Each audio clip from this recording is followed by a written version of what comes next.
first of all, thanks to all of you for sticking around. When we saw this slot, we weren't sure if everybody's going to still be here, but we're glad you hung in there with us. It's a really important discussion that we're going to have here on the panel about stakeholder engagement, and then also just kind of a snapshot of where we are in the region. Here we go. All right, now we have everybody. So let me start by just saying there's so many ways to engage with the council, and we wanted to have an opportunity. There's a number of stakeholders here who engage with us in a variety of ways, and so we wanted to share with you some of those perspectives on how people participate with the council at different levels. We also want to talk a little bit about the region and about some of the threats that are out there, as well as a look into the future a little bit. We'll start with some introductions. I'll begin. I'm Mark Meissner. I'm Senior Vice President for Stakeholder Engagement and Education for the Council. My job is to help the Council engage with our global stakeholders all around the world. I also help lead our communications team. With that, I'll just start here and we'll just do quick introductions. Yeah. Hi, good afternoon all. I'm Prabin Acharya. I represent Nepal Electronic Payment Systems. I'm the Chief Operating Officer over there, and we are a payment processor, one of the largest in Nepal. We have around about 12 different banks as members, and we control around about 40% of the entire card processing business in Nepal. Hi everyone, this is Nitin Bhatnagar. I'm a Regional Director for India, South Asia and Middle East, looking after creating education awareness around the PCI standards and working with the PCI Security Standards Council. Hello everyone, my name is Elhamamy. I'm the Head of Group Financial Governance at Emirates Airlines. Part of my responsibility is to ensure that we, across the board, have compliance with the highest standards of financial controls, and policies and procedures are updated and regularly reviewed. In addition to that, my remit covers PCI compliance as well, and so that's part of the reason why I'm here as well. Thank you. Hello everyone. My name is Yosuke Seta. I'm the CEO of FJ Consulting, and we provide consulting services in Japan in relation to PCI compliance. And also, I'd like to thank to PCSSC for inviting me to today's panel discussion. My pleasure. Hi everyone, I'm Nick. I'm the CTO of SoftSpace. So in SoftSpace, we aim to be able to reshape finance and payments through innovation and cutting-edge technologies. And my focus and role is really to streamline the payments and at the same time, fortifying our solutions against all the upcoming threats. All right, very good. So as you can see, it's an all-star panel. Let me kick off with a question for everybody. We hear a lot about many of the challenges that we're seeing in the Asia-Pacific region. We hear a lot about the threats and about what some of the criminals are up to, what the challenges are throughout the region. So I guess my first question is to everybody is, what do you see as the major challenges that you're seeing in payments across the region? I'll start here. So I can share my experience about Nepal, like what is happening. Like in case of Nepal, like Darshan was also highlighting, two things that come to my mind. One is phishing attacks are increasing, and the other one is ransomware. So these two are the major threat vectors that we are seeing down there in Nepal, and that's creating a lot of problem as well. So maybe Nitin and everybody would like to throw some light. No, definitely. I think thanks, Prabin. I think the major challenges that I probably I'll let me point on the threats. I think you rightly pointed on phishing and ransomware attacks, but more importantly, the scenarios are changed now completely in the different geographies. I'm coming from India.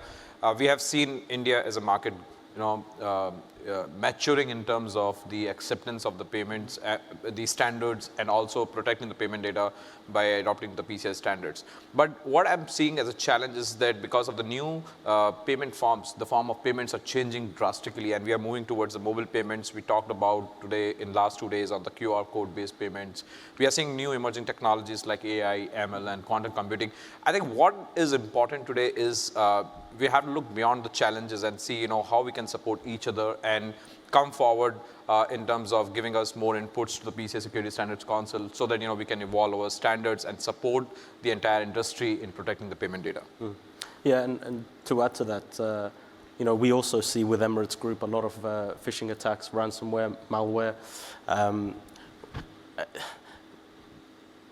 the attacks that we're facing now are no longer sort of regionalized. They are global. They're cross-border.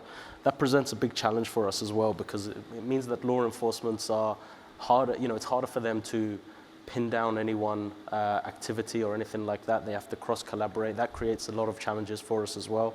But the biggest focus for Emirates Group is, we know that our biggest strength and our biggest vulnerability is our internal network, our colleagues sometimes. The awareness of what potential threats are, what potential attacks might look like.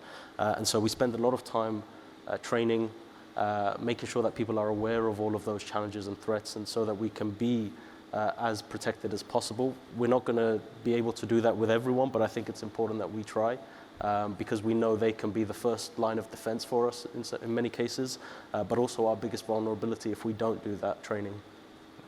And what are some of the challenges you're seeing in Japan? Okay. I'd like to explain the major challenges from the perspective of my country's situation. So the Japanese government has formulated policies similar to many payment plans based on the idea that reducing payment data breach incidents and the amount of data within each breach will decrease payment card fraud. However, in recent times, the causes of payment card fraud have increased not only due to breaches involving merchants or service providers, but also due to phishing and card enumeration attacks. So last year in Japan, several issuing banks reported that phishing and card enumeration attacks are more prevalent as causes of payment card fraud compared to payment data breaches. As a result, payment card fraud in Japan has reached a record high of approximately 44 billion Japanese yen, or 300 million US dollars annually. The Japanese government recognizes reducing this payment card fraud as a major challenge, and the Ministry of Economy, Trade and Industry and several law enforcement agencies are currently collaborating to address these issues. So they have mandated by law EMB 3D Secure, which will be effective from March 2025. However, getting the 3 million plus online merchants in Japan to adapt to the technology by that deadline will pose a significant challenge, though we hope this will greatly reduce major payment card fraud. And these are what I believe to be the major challenges currently facing my country. Okay, good. Nick? Yeah, sure. I think everyone have listened to our keynote speaker today, Mr. Koo, and I want to just echo on one of the keywords that I think represent all what we say here, which is trust. So I guess one of the more important things that we look at, technology evolve very fast, and we have multiple incidents that happens. There's a lot of awareness and educations that we kind of put through to let merchants or even end user knows what is payments, right? What you should do, what you shouldn't do, how it is being protected. So at the end of the day, it's really about trust. So lack of trust, there's a lack of adoptions of the solutions. If overflowing is not good either, it's actually led to potential complacency. So if you're talking about an example, I believe that the council and the card brand has done a very good job in laying down the foundations of how we protect primary payment assets. So we're talking about PAN and PIN here, but today, things have shifted. So how about personal identifying data, PII? So those are related to the payment assets. So now there are a new motivation and vector of attacks that people are looking at. If I'm able to get this kind of data, what can I do? So if there's a lack of attention on that, then it could potentially create some problem, and therefore it goes back to the trust. So if things happen, trust wasn't there. So it's like a flywheel, it's like a circular kinds of situation. So I think that would be the challenge, the current challenge that we look at it. Yeah, it's a good discussion. We hear a lot about phishing attacks and ransomware, and that sounds pretty consistent. So my next question for everyone is, I want you to kind of look into your crystal ball. What are the future challenges in Asia Pacific, and how is your company addressing those? I guess I'll start, Nick, with you and work our way back. Okay. Yeah, I guess what we talk about is that technology is evolving rapidly, faster than what we can imagine today. So I believe many years ago, no one would have thought of a mobile phone can do everything, including accepting payments today, keying in your PIN in your mobile phones, but it is happening now. So with AIs and with metaverse and many more buzzwords, right? So there are demands from the end users that, can you simplify the payments experience? Can you give me something new? So it's best that I don't do anything and payment happens. So of course, from a SoftSpace point of view, we look at it as an opportunity, but we do have to be careful because every opportunity, new modes of payments come with a certain threats. So we take a balanced approach as in looking at, do we know what is this kind of technology? What is behind the technologies? And what kind of threats is lurking around here? Do we have the skill set, or even if the industry have the skill set to be able to look into that? So what we like to do is always to slowly incorporate some of this technology into our payment solution and get minor feedbacks and look at how we can fine tune it. And at the same time, we try to learn from all the things, all the minor steps that we have made. So that's how we look into that. Okay. And what's the future look like in Japan? Okay. In Japan, there is an organization called JCDSC, which stands for the Japan Card Data Security Council. It works to improve the level of data protection within the country, and about 300 companies, including banks, merchants, and service providers, participate. Also, this organization has a cooperative relationship with PCI-SSC and actively conducts seminars and events aimed at promoting awareness of PCI DSS in Japan. In JCDSC, my own company, FJ Consulting, plays a board member role in the users committee subgroup, where subgroup members are compliant with PCI DSS and exchanging information between each other. Additionally, in response to the RFC process for PCI DSS version 4, we organized several meetings for Japanese POs in 2021 to discuss the draft version. And I'd like to mention and give thanks to the effort of Mr. Ihara, Associate Director of PCI-SSC, and support from the Council, that we were able to conduct these meetings despite each PO having strict non-disclosure agreement with PCI-SSC. Having timely access to the draft version and discussions among PO members in Japan enabled us to influence several requirements of version 4. And by providing feedback to PCI-SSC, we addressed aspects that many companies in Japan found incompatible with their operations. As a result, lots of merchants and service providers have been able to smoothly migrate over to version 4, safeguarding future payment in Japan. Okay, good. I'm glad you referenced my colleague, Ihara-san. He does really great work on the ground in Japan. Ali, I'll skip over you because I've got a specific question for you later. So Nitin, what's the future look like in India? Yeah, I think, I'll not talk them as a challenge. I look at them as opportunities. And I think for us at PCI Security Standard Council, we are looking at, creating a lot of education awareness in India, and I think outside India, in South Asia and the Middle East. But the point that I want to drive is that we need more involvement from the industry within the standards body to support us in developing these standards and making these standards more robust. And I think one of the ways that YK yesterday highlighted, we have different ways. We have opened different opportunities for the stakeholders to come forward and join us. You want to join us in an individual capacity, you want to join us as an APO, you want to join us as a PPO. We have one of the PPOs here on the panel as well. And I think there are a lot of benefits that you get when you come forward and try to give us those feedbacks on what industry is thinking about. And I think we have been all talking about global collaboration on what is happening around the global payment space. And I think, Mark, you highlighted about new emerging technologies, which we all are agreeing that we are seeing AI, ML, quantum computing, which are just becoming a buzzword of the town today.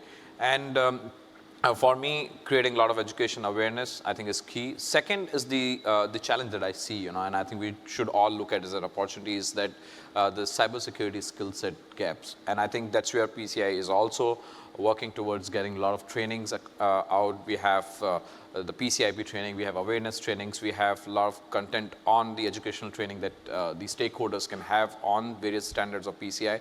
And I think that's where we need to pick up on these trainings and get ourselves equipped to understand on how the payment security standards can be adopted and be implemented with the right intent. I think this is what I see as a challenge, one of the challenge, and I also see them as an opportunities in the market.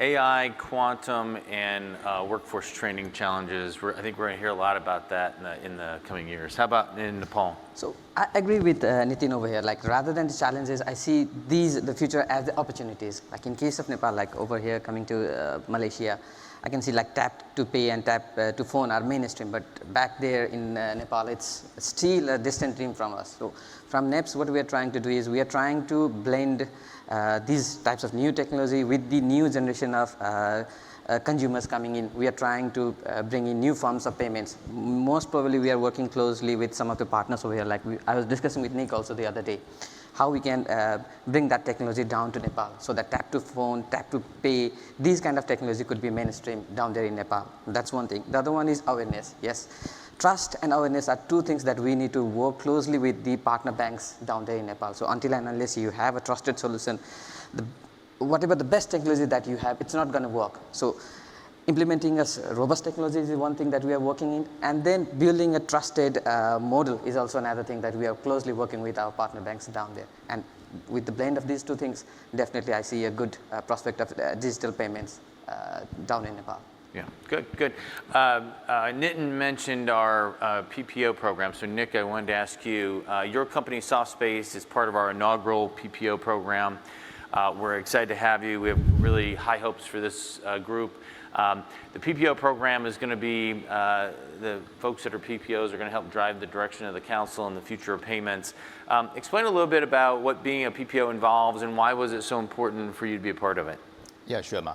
I guess we started as an APO many years ago, and we've been understanding what are the standards that are being rolled out by the council. So we managed to go through an RFC process to provide our comments, and eventually when it's finalized, we have to commit to comply to that. But when we understand the PPO program is opening, it's a different thing. So we are shifting our gear from a probably reactive to a proactive mode. So what PPO means to us is that we can then get to know the standard earlier. In fact, not just to know, but to discuss with the councils how the standard should be looked at from a practical approach. Because from what we do, we are on the field and we are able to know practicality versus securities and compliance. When you marry the two together, we actually get a successful solution. So we are very excited about that, and I really would like to urge that all of you, if there's a chance, do step forward and join the PO program. So that are the benefits that you will be able to get, and by doing it together, and hopefully we will be able to shape the way how payment is being made, and effortlessly and more importantly, securely. Yeah. Good. We also rely on our board of advisors for a lot of input from our stakeholders. You're a first-time APO, and you were just recently selected to our board of advisors from Nepal. What triggered you wanting to get associated with the PCI Council and be on our board of advisors, and why was that important to your company? Previous to being an APO, we were doing lots of stuff with the QSA's company because as a payment processor, it's a must for us.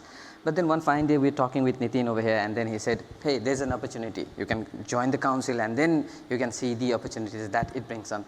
And yes, that was what it triggered the entire journey. So we said, okay, fine, we'll join the APO and then see what where it takes us. And the key thing for us to join the community was so that we could be a part of the community and gain knowledge, because while working with the QSA companies, we used to take this PCI certifications and all those things as a project. So it was kind of a checkbox item for us. But then that was not enough for us. We needed to be working closely with the community so that we could understand what standards are, how it is going to impact us, and if there are any changes coming in, then we should be aware so that we can make changes in our systems or in our processes quite in advance. So those were the key things. Unfortunately, yes, we have been discussing about Nepal a lot during this. I don't know how we get selected as a BOA. That's something I still do not understand. But definitely, it seems we are quite popular among the country, among the council as well. So it's a fortunate thing, and it's a matter of pride for all the communities down there in Nepal as well to be selected as a BOA. But the key thing, as I said, is gaining of knowledge. So if there is anybody over here who wants to be part of the community, being any kind of PO, it could be APO or PPO, I would suggest be a PO. The experience that you gain by being into these kind of meetings or the knowledge sharing session is huge, and it's really interesting. Well, you're a popular guy, and we're thrilled to have you on our board of advisors. Ali, I said I was going to come back to you. So you're part of a really high-profile brand, Emirates. Great airline. I flew it here. I'll be flying it home later on tonight. Talk a little bit about the global reach of the council and why that's important for a company like Emirates. Yeah, thank you. Thank you for your custom as well.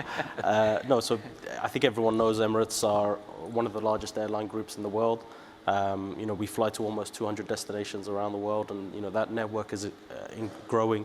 And so it's very important for us. The global nature of the SSC provides us with so many sort of crucial benefits that some are tangible, some are intangible, but among them is just having that consistent standard worldwide. That's really important for us because it allows us to streamline our compliance efforts and ensure that our security practices are globally consistent. When we're operating in all of these regions, it'd be very difficult for us if we didn't have that global consistent approach. And so that the nature of that, the global nature of the standards gives us an opportunity to reduce our risk and our vulnerabilities as well.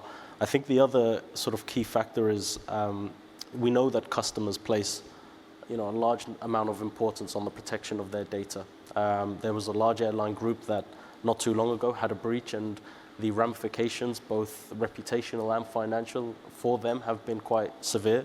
And we know that we're all vulnerable to that to an extent, and so it's very important for us to try and mitigate that as much as possible. I sometimes look at our internal PCI team, and I compare that in some respects to our tax team as an example of one of the benefits. The tax team have to have expertise in all of the jurisdictions that we operate in because there's no global standard. They're trying to make some changes to that to support it, but it will never get all the way to where it becomes easier for us. And that's one of the benefits of the global approach of the SSC and the standards, is that we can have a centralized approach, a team of experts. It allows us to comply with various international and regional data protection legislations and regulations. And then the last one is that centralized team means that we're able to, in some cases, mitigate our cost. We don't have to have pockets and teams in lots of locations around the world. We can have a core group of experts who then promote the standards to the rest of the business worldwide and save us from potentially penalties and severe reputational damage as well. Yeah, no, it's a great point that it's a global reach and it's the same everywhere. And Nick, you participate at a very high level, but not everybody can do that. So what would you say to somebody who isn't a participating organization, because we do have some folks here who aren't participating organizations, what would you say to them as to why they should be involved, why they should be part of this tight-knit community? Yeah, I guess when we look at setting up a standards, or rather how we wanted to reshape finance and payments globally, one of the key things that we always think about is that it is not a one-person job, it is not a one organization job. So everybody have to come together. So today we are talking about PCI, the council is laying down all the foundations and rules, what should be, what should not be. And at the same time, the regulatory, the central banks, and of course some of the local regulatory are also playing an important role, because different regions, you would then have different acceptance or interpretation of certain rules. And that is important because how to translate into some things that is localized and that would work within their regions. And at the end of the day, all the organizations that is providing one solution, one form of solution or another, you guys would have somehow have to deal with payments. So that would be very down to earth and on the field that when you look at, hey, I'm in the industries like, for example, Mr. Ali's, you're on the airline industry, it's very interesting. So if I'm in the industry of F&B, food and beverage, retails and all these things, so things are slightly different when it comes to implementations, payments, needs of payments, and of course security as well. So all these have to come together, but one of the platforms that allows this to happen is really to join the communities of PCI, where information flows are boundaryless, and we will be able to share all our experience putting that together. And at the end of the day, when you bring it back to a localized industry or regions, so it is something implementable, it is something relevant. Very good. I wanted to come back to Ali, because we talked a little bit about training, and that was a common theme where that's an issue. You're amongst the first merchants from UAE to get ISA training, ISA trained. How has your association with the council helped you when it comes to payments on that front? Yeah, it's something we're very proud of. I think Nitin and I, we met a couple of months ago, and we discussed this at the time as well. You know, Emirates likes to be at the forefront, and you know, that's not just in the airline industry itself, but also in the technology and compliance space as well. So we're very proud of our ISA team. They play a crucial role for us in ensuring that our group maintains and improves our security landscape. We have the head of the PCI team in the audience with us today. He seems to know everyone in the room. So if you haven't met him, do try to get in touch with him. He's sitting at the front there with his phone out. But no, we do consider the training of our staff, our ISAs, to be vital for us. We actively support them to undergo various trainings. You know, we currently have a team of 3 qualified ISA auditors, and we are looking to expand that in the coming years as we increase the scope and the size of our business as well. And the biggest advantages that we see, as Mr. Nicholas mentioned, is, you know, that association with PCI SSC is around the ideation of best practice. You know, we've learned a lot in this past couple of days, whereby we've taken ideas, we've got insights, you know, in anticipation of version 4, and things that we can do and things that we can start doing before that time comes. Not that we're not working on it now, we are, but there's a lot of best practice that we can implement into our business now, which will better set us up for the future. So we take a lot of benefit from having PCI experts in our business, and then the connections to the wider network of expertise to give us a sound advice, really. Yeah, good. And so in the time we have left, we got about 2 minutes left. Nitin, one of your jobs with the council is to be out talking with stakeholders and talking about the value of the council. What do you perceive as the future value of being involved with the council? What do you tell stakeholders when you're out there talking? Yeah, I think I've been already talked about it, but I think I just wanted to get more and more involvement. That's what my request to the payment industry stakeholders would be: come forward, join us, join hand with us, and definitely we are going to share those feedback and get those inputs and try to make our standards more robust. And I think getting involved in the council is just a step. I think we have ways like APOs and PPOs to come forward and join us. And I think we are all there out as an education and engagement team, speaking to you from time to time. And I think that's the best way that we can all together try to collaborate and make the payment industry more feel secure to take it forward. Good, good. So we have about a minute left, and I wanted to highlight that being part of the PCI community, it's not all about business and sitting in lectures and listening to people talk about all the things that go on in payments. It's also a lot of fun. And one thing we don't, I think, talk very much about is the social aspect and the fun part of being involved with this community. I saw it last night at the reception with people laughing and having fun. A lot of business connections are made here. A lot of friendships are made here. A lot of you bring your families on trips when you're going someplace special that you haven't been before, and you spend time on the back end doing vacations. I know I do that. So just real quick, I just wanted to highlight that part of being part of a community. You're seeing some pictures here on the slides. I oftentimes, my wife will come join me if I'm on one of these trips and we have a chance to tour around.